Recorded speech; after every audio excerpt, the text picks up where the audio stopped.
সেই খেলাফতের রাশেদা থেকে নেতৃত্বের যদি আমরা বৈশিষ্ট্য তালাশ করতে যাই, তাহলে আমরা কি বৈশিষ্ট্য পাই? আল্লাহর পয়গম্বরের ইন্তেকালের পরে, নবীজির ইন্তেকালের পরে সর্বপ্রথম খলিফা হয়েছেন কে? বলেন, আবু বকর সিদ্দিক রাদিয়াল্লাহু আনহু।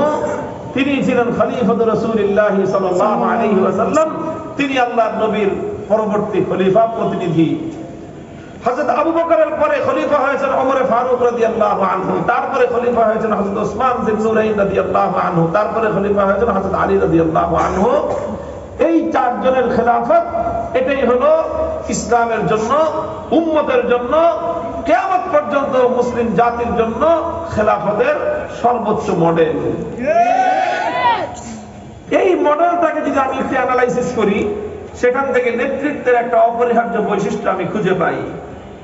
আল্লাহর নবীর পরে সবচেয়ে বড় আলেম এই উম্মতের মধ্যে কে ছিলেন? আবু বকর রাদিয়াল্লাহু আনহু। এটা পুরা উম্মতের ঐক্যমতের সিদ্ধান্ত যে আবু বকর সিদ্দিকের চেয়ে বড় কোনো আলেম এই উম্মতে ছিল না। হযরত আবু বকরের পরে সবচেয়ে বড় আলেম কে ছিলেন? হযরত ওমর রাদিয়াল্লাহু আনহু। এটা উম্মতের ঐক্যমত যে আবু বকর সিদ্দিকের পরে সবচেয়ে বড় আলেম, সবচেয়ে বেশি ইলম ওয়ালা ছিলেন ওমর রাদিয়াল্লাহু আনহু। হযরত ওমরের পরে সবচেয়ে বড় ইলম ওয়ালা ছিলেন ওসমান রাদিয়াল্লাহু আনহু।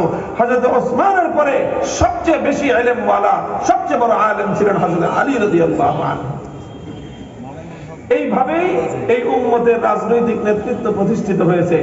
এ থেকে বোঝা যায় আল্লাহর নবীর পরে যিনি সবচেয়ে বড় আলেম, তিনি উম্মতের রাজনৈতিক নেতা হযরত আবু বকর রাদিয়াল্লাহু আনহু। হযরত আবু বকরের পরে যিনি উম্মতের মধ্যে সবচেয়ে বেশি ইলম ওয়ালা, হযরত ওমর ফারুক রাদিয়াল্লাহু তাআলা আনহু, তিনি উম্মতের রাজনৈতিক নেতা। হযরত ওমরের পরে সবচেয়ে বেশি ইলম ওয়ালা হযরত ওসমান